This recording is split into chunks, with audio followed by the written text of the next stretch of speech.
こんな高級ホテル、中卒にはもったいないからさっさと出て行け。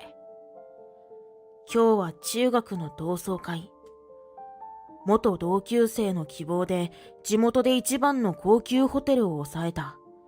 ところが元同級生は突然そんなことを言い出し、俺を追い出そうとした。お前が俺の友人だなんて、どの口が言ってんだ？いくら中卒の田舎者でも互いの釣り合いくらいわかるだろう。中学の頃から少し周りを見下すようなところはあった彼だが、それでも仲良くやれていると思っていた。しかしそれは俺の一方的な勘違いだったらしい。そうか、俺たちは友達じゃなかったんだね。俺は念のため相手に確認するように尋ねる。すると元同級生はゲラゲラと下品に笑った。そんなわけねえじゃん。ほら、お前みたいな田舎も丸出しのやつがいると俺たちまで恥ずかしいだろ。さっさと出て行けよ。友達だと思っていた元同級生の姿にショックを覚える。これ以上元同級生の醜い姿を見ていたくなくて、俺はおとなしく会場を出ていくことにした。もう知ったこっちゃない。俺は嘲笑を浴びせられながら帰宅した。だがその1時間後、彼は集まったみんなの前で赤っ恥をかき、さらには自身のすべてを失う羽目になるのだった。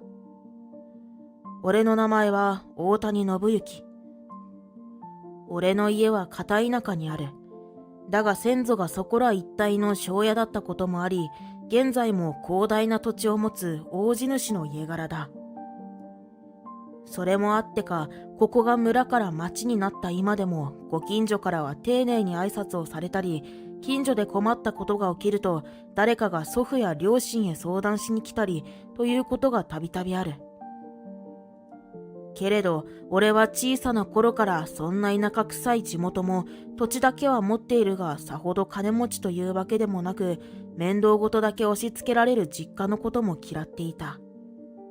まあ、今考えれば反抗期なども重なっていたのだと思うが、とにもかくにも俺は他の同級生たちと同じく都会というものに過剰な憧れを抱いていたのである。そして中学3年生に上がってすぐの頃、友人の佐治勝が突然、自分は都会の学校に進学すると言い出した。おい勝、それ本当か？勝もまた俺と同じように常々この片田舎から抜け出したいと口にしていた人間だ。だが中学生である自分たちにはできることも少なく、勝も俺も自身の現状を嘆きつつも具体的な行動を起こしてはいなかった。俺のすっとんきょうな問いかけに勝は大真面目にうなずく。親にはこれから話すけど、でも俺は本気だ。いつまでもこんな田舎でぐだぐだくすぶってるのなんてうんざりなんだよ。俺はこんなとこで人生終わりたくない。この友人は確かに昔から頭が良く、周りが知らないことをよく知っていた。その分彼には周囲の人間を見下しているような面もあったが、俺からしてみればそんなところもまた大人っぽくてかっこよく映っていたのだ。そっか、勝やっぱすげえな、お前。称賛する声を上げた俺を彼は無言で一別するだけだったが、それでもよかった。都会の学校か。そして俺もまた勝と一緒に都会の高校を受験したいと願うようになったのである。だが進路指導が本格化した夏、俺の提出した進路希望先をめぐってうちは大混乱に陥った。今まで比較的俺のやることに口を出してこなかった祖父や両親が揃って大反対したのだ。お前は地元にいればいい。そうよ、信行。あなたはこの大谷家の長男なんだから、これからもこの土地で生きて、この土地のために貢献できる大人になりなさい。それが大谷の家に生まれた者の使命なのよ。母は大谷家の長女として生まれ、今も市役所に勤めているのだが、そこで出会った父を婿に取った人で、地元愛も人一倍強い。俺からしたら家だなんだとそんな古臭い考え方がそもそもナンセンスなのだが、ただの中学生でしかない身で家族の強い反対にあってしまえばもうどうしようもない。結局そのまま秋が来て冬となり、次の春が来る頃にはマサルだけが都会の高校へと進学した。俺はそんなマサルを羨ましく見送ることしかできず、地元での生活を続けることになったのだった。さて、それから10年以上の時が過ぎ、俺も30歳半ばになった。その日、俺は仕事の都合でとある高級ホテルに赴いていた。そして何気なくロビーに目を向けると、そこに懐かしい面影を見つけたのである。またこちらの視線を感じたのか、九段の人物も不意に顔を上げ、驚いた様子で俺を見た。もしかしてマサルか？信行だよな。中学を卒業してから一度も会っていなかった旧友に、その日、俺は久々の再会を果たしたのである。うわ、何年ぶりだ。なんだよお前、あれから一回も連絡よこさないし。うん。俺もちょっといろいろ忙しくてさ。それより、こんなとこで会うなんてすごい偶然だな。今日は仕事？俺のそんな言葉へ曖昧に苦笑して、マサルは首をかしげる。そう、仕事でちょっとな。俺観光業でさ、ここの地域の営業やってるんだ。マサルは？そうなんだ。俺も仕事で。聞けば、マサルは高校卒業後、有名大学の法学部へ進学したらしい。そしてその後はなんと議員秘書として働いているとのこと。へえ、やっぱりマサルはすごいな。まあ、お前、昔から頭良かったもんな。それに、すっかり垢抜けてるし。俺、お前がこっち向くまで本人かどうか半信半疑だったよ。そう言って笑う俺に、けれどマサルはふんと鼻を鳴らして口を開く。そういうお前はあの頃から少しも変わってないな。相変わらずのんきそうな顔してる。皮肉げにそう返す旧友の目には、どことなくこちらを見下したような色があった。けれど、そういえば彼は昔から俺だけでなく周囲すべてに対してそういうところがあったのを思い出す。きっと彼は頭が良い分、田舎が嫌いだとなんだと言いながら、具体的な行動を起こすこともなく、周りでのほほんとしている人間たちがじれったく映っていたのだろう。それに実際こうして立派に働いているマサルは、ちゃんと努力して自身の夢を叶えたのである。だから、やっぱりそういうところがかっこいい、と俺は素直にそう思った。今は彼もちょうど空き時間だということで、束の間中学時代の話で盛り上がる。なあ、同窓会をやらないか？同窓会？突然の提案に俺は思わず首をかしげる。彼が口にするにしてはなんとなく意外な単語だ。だがマサルは大きくうなずいて続けた。ほら、俺高校行ってから地元の連中ともほとんど会ってなかったからさ。みんなどうしてるかなと思って。中学時代の彼はそれこそ同窓会なんて参加しなさそうな学生であった。だがそれでも互いに30半ばを超えれば自分でも思いもかけなかった懐かしさが湧いてくるのかもしれない。そう思い俺は笑顔で彼に賛同する。同窓会か。いいと思うな。それじゃあ会場はこのホテルにしないか？このホテル、ここら辺じゃ一番の建物だろ？それなら俺が予約を入れるよ。俺ちょっと仕事でつてがあるから多分通常より安くできると思うし。ほんとか？それはありがたいな。こんなとこで同窓会できればみんな喜ぶよ。俺の返事にマサルも嬉しげに頬をほこらばせた。そうしてマサルが幹事となり旧友たちに声をかける一方、俺はホテルの予約やその他細々としたことを引き受けることとなった。さてそれからしばらくして同窓会当日、こうして集まる機会があまりなかったためか、みんなの出席率も良く、会場となっているホテルの大広間ではあちこちで旧交を温め合う声が響いている。マサルは残念ながら急な仕事で遅れてくるとのことで、俺は一人で受付を担当していた。すると向こうから抜群のプロポーションをタイトなドレスで見せつけるようにして歩いてくる女性がやってきた。その彼女が受付の前で立ち止まる。もしかして大谷くん？俺に問いかけてくる少し舌足らずなその口調に俺はハッとした。平田さん？驚く俺に笑顔を見せて彼女はうなずく。そう、平田愛。わあ、何年ぶり？大谷くん全然変わってないからすぐに分かったよ。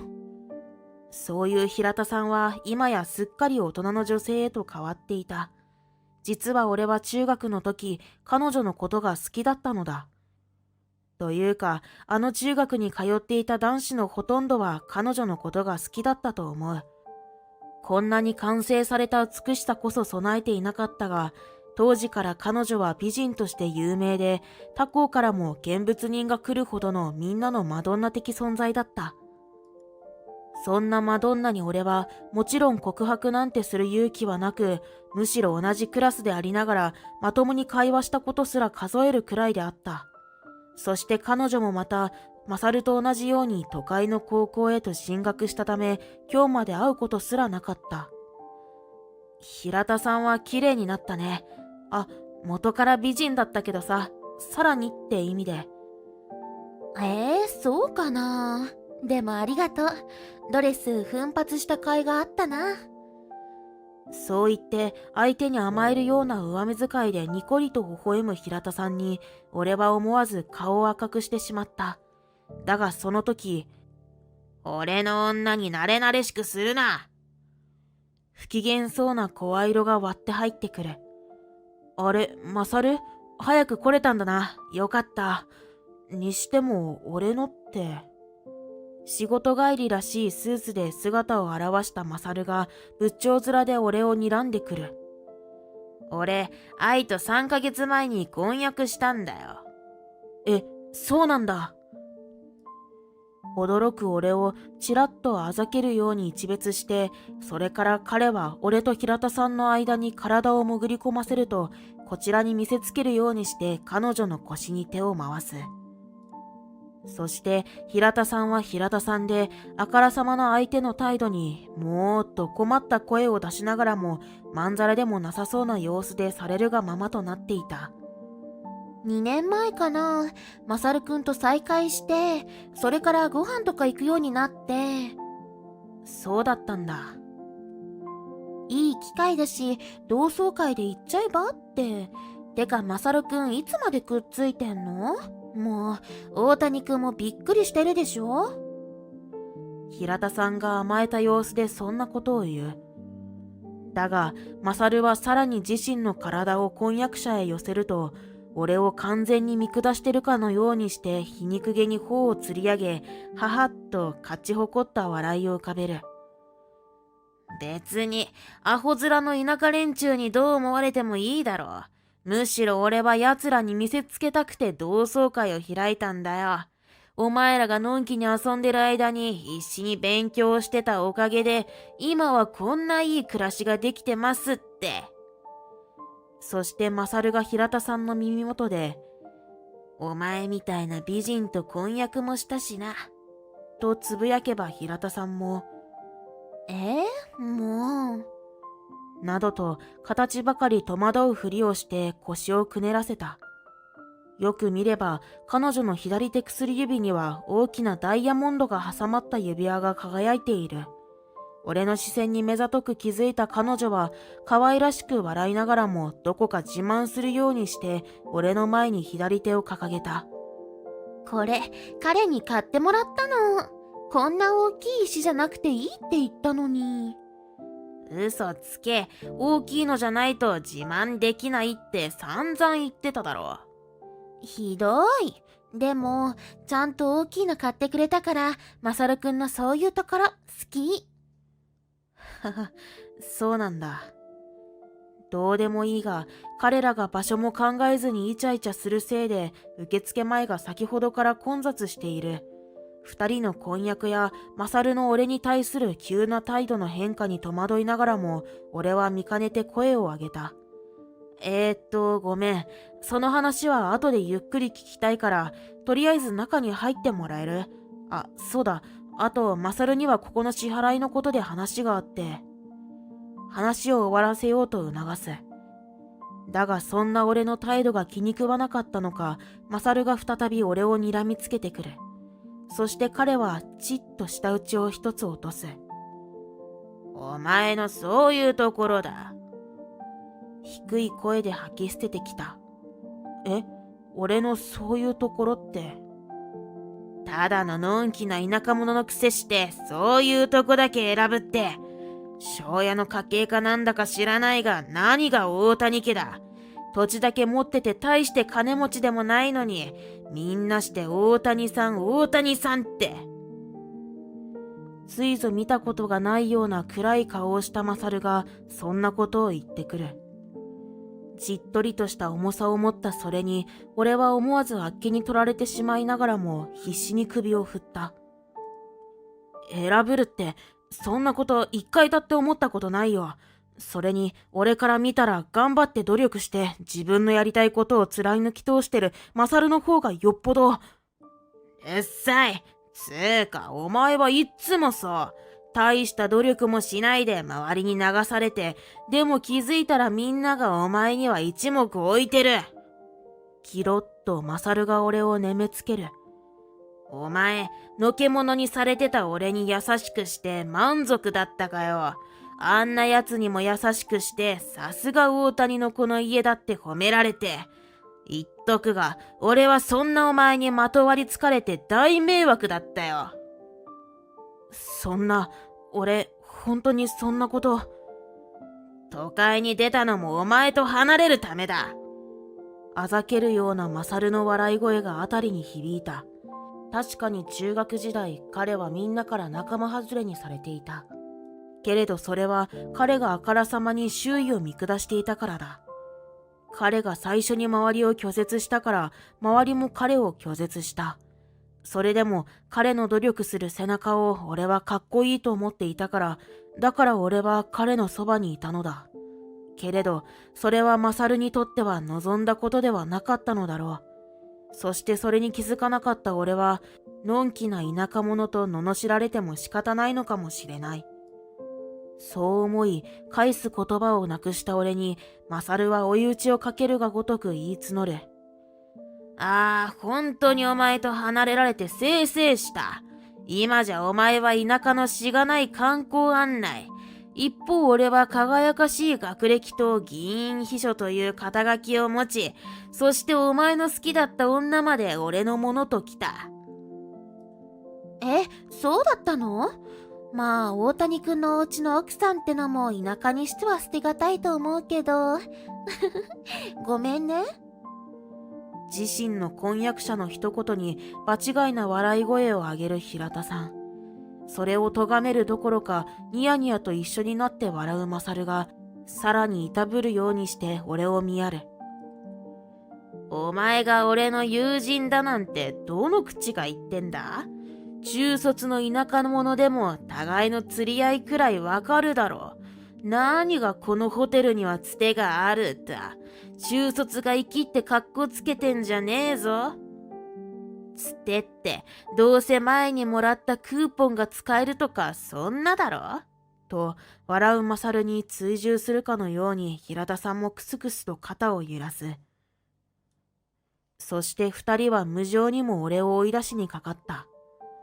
こんな高級ホテル、中卒にはもったいないからさっさと出て行けよ。あとは俺がいい感じにやっとくから。どうせお前がいなくなっても誰も何も困らないだろ。まあ、そうよね。大谷くんってほんと田舎者丸出しなんだもの。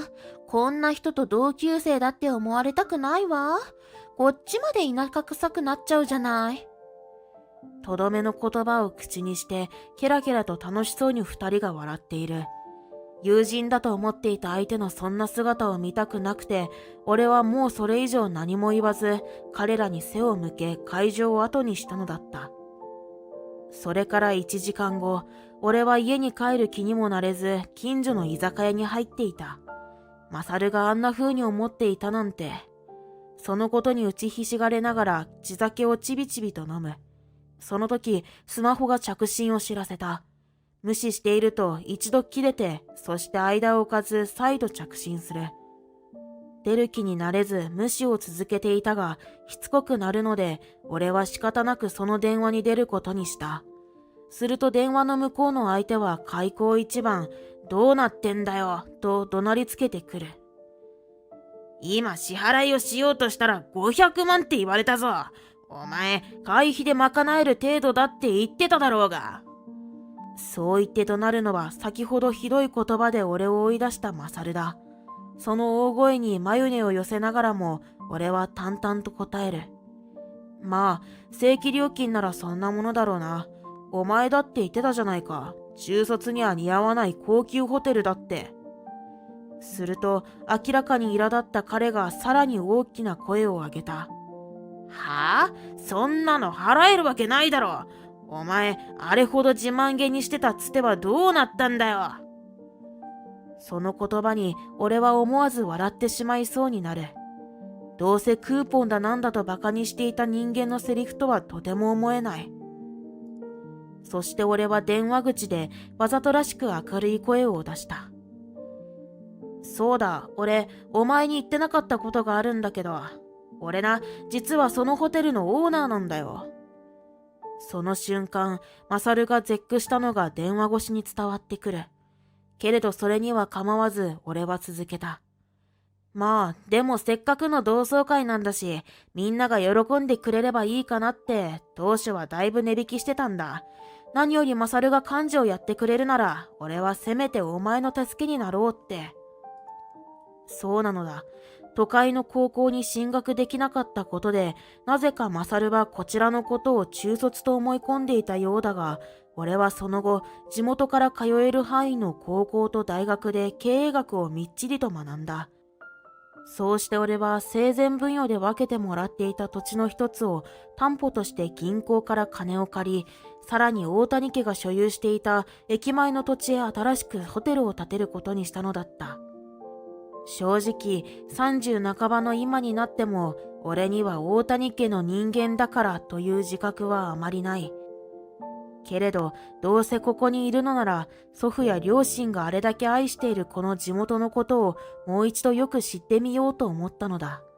そして子供の頃には見えなかったその魅力や問題点を探るうち、俺もまた徐々にこの土地のことを好きになっていった。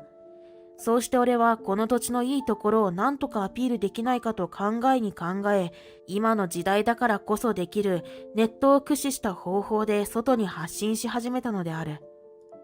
それと同時に一体の観光業者のまとめ役として俺は日々方々を駆けずり回っているのだった。それは何も大谷家の人間だからではない。俺、大谷信之という個人が自分で考え、自分で行動した結果である。そしてその原点となったのは、のけ者にされたって努力を惜しまなかった、いつか見た友の背中なのだけれど。俺は心の内に湧いた感傷に瞬きの間だけ浸り、それから冷静に続けた。でも、お前は俺の助けなんか必要としてなかったんだな。それに、友人とも思われたくないようだったから、ホテルのオーナーとして、今回はきちんと正規料金を払ってもらうよ。電話口では友だと思っていた男が何やら口汚くわめいている。だがそれをすべて無視して、俺はさっさと電話を切ったのだった。さて、それからどうなったといえば、マサルは結局500万を支払うこととなった。しかし会費はもとより手持ちの現金とカードでもその金額は賄いきれなかったようで、同窓会の参加者たちがおのおの金額を分担してようやく支払い終えたらしい。また俺に対しての暴言を聞いていた参加者の一人がネットでそのことをアップした。するとその件は瞬く間に拡散。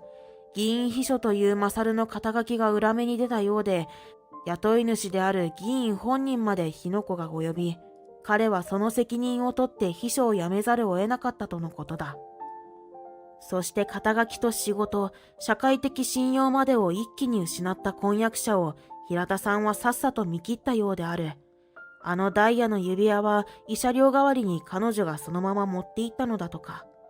それからさらに数週間後、とある詐欺グループが逮捕されたとネットニュースに上がっていたが、そのうちの一人はかつて議員秘書をしていたと記事は伝えていた。